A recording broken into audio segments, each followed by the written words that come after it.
Hey everyone, we're back again. All right, I'm Minister James Moss. This is Continuing Education. We are in the book of Acts, and we're in chapter 28. This one is entitled Paul on the Island of Malta, and it covers the first 10 verses of chapter 28. So let's do it.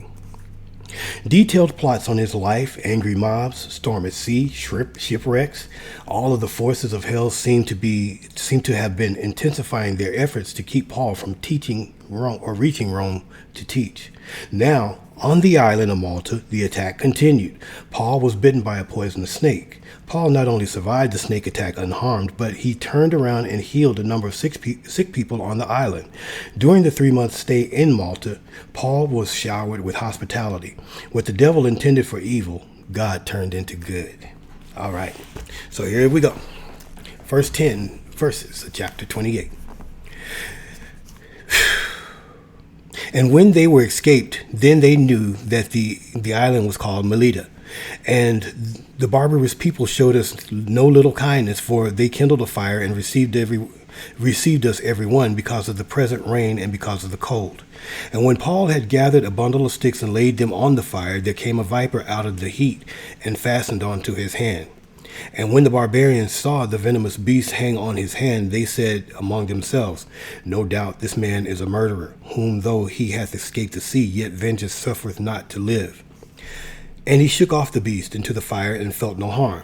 Howbeit, they looked when he should have swollen or fallen down dead suddenly. But after they had looked a great while and saw no harm come to him, they changed their minds and said that he was a god. In the same quarters were possessions of the chief man of the island, whose name was Publius, who received us and lodged us 3 days courteously. And it came to pass that the father of Publius lay sick of a fever and of a bloody flux, to whom Paul entered in and prayed and laid his hands on him and healed him. So when this was done, others also which had diseases in the island came and were healed, who also honored us with many honors. And when we departed, they laded us with such things as were necessary. All right, so verses 1 and 2. In about 2 weeks, the storm had pushed Paul's ship some 470 miles west of Fair Havens, Crete. Only when the crew and passengers came ashore did they realize they had reached Malta, an island 60 miles south of Sicily and 320 miles from Rome. The islanders were of Phoenician ancestry and had given the island its name, Malta, or basically, which is the Canaanite word for refuge. Malta had excellent harbors and was ideally located for trade. Many Roman soldiers retired there. Verses 3 and 4. In cold weather, reptiles become lethargic, lying in a bundle of twigs and brush. A snake might easily go unnoticed. Apparently, the jostling of Paul's walking, combined with the warmth of the fire, caused the poisonous snake to become roused. It struck Paul on the hand. The Maltese people quickly tried to make sense of these events by using their pagan presuppositions, and steeped in Greek legends and stories of gods relentlessly bringing wrongdoers to justice, they concluded that Paul must have been guilty of murder. Though Paul had somehow escaped divine retribution in the shipwreck, Nemesis, the Greek goddess of retribution, must have orchestrated this additional means of punishing him. Verses 5 and 6. To the amazement of the Maltese observers, Paul not only did not drop dead, he did not even exhibit any swelling or discomfort. God had promised safe passage to him, and nothing could prohibit his reaching Rome. When these superstitious pagans saw that Paul was unhurt by the poisonous snake, they did a complete about-face in their assessment of him. They assumed that Paul was a murderer. Now they decided he was a god.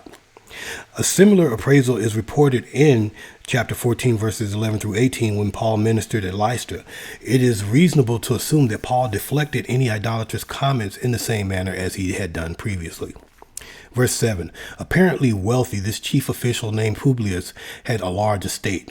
Whether he invited all 276 people to his home or whether he invited only Paul and Luke is unclear.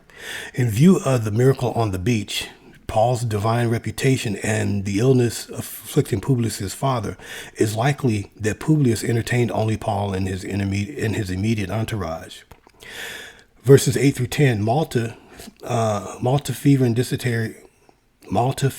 dysentery is now known to be caused by microbes in goat's milk. This illness seems to have been common on the island. A person could be ill for months to 2 or 3 years. When Paul learned that Publius's father was suffering from this disease, he visited him and laid hands on him and prayed over him. The man's complete healing followed.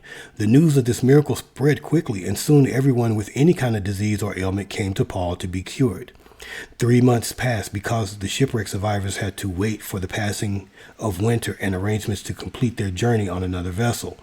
When the time came to leave the island, the grateful Maltese people inundated Paul and his friends with gifts and provisions for the remainder of their trip of 320 miles to Rome. All right. So this was Paul's experience on the island of Malta.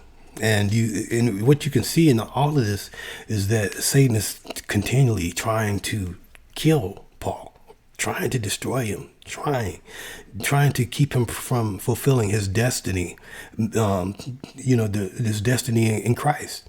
So think about this in your own life. What things are happening in your life that Satan is trying to discourage you through, to keep you from being productive in your spiritual life, living for Christ?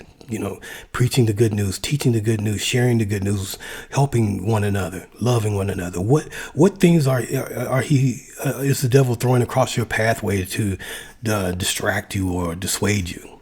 Take a look. All right, until next time, God bless you. God keep you. Thank you so much for all your support through this ministry, and continue to study. Always continue to study and share it with a friend, family member, your enemy. Hey, share it. God bless you.